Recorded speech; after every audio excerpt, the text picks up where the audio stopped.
one of the really high schemas I scored in was emotional constriction, and that's not a compliment. Can you believe my whole life I thought that was such a compliment? And it wasn't. I thought like having a poker face and being serious and composed and collected, and it didn't help that I came from certain like religious structures. Not saying they're bad, but just like certain, boxes in my life, what it means to be the oldest girl or a daughter or this or that or a Christian or a counselor or. And somehow I became in a little box where I did well, I performed professionally, everything was great, wonderful life on the outside again.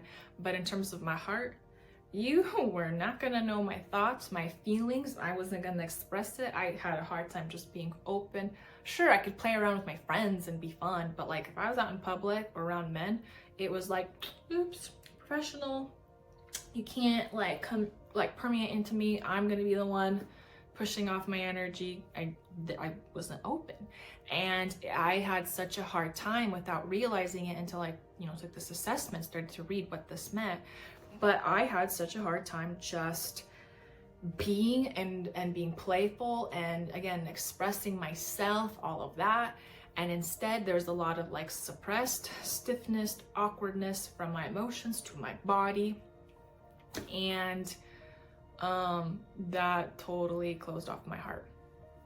No feminine access for me. And that's not to say I couldn't feel anything. I could not share it with anyone. There was this weird embarrassment I'd have with showing, expressing a need, a desire.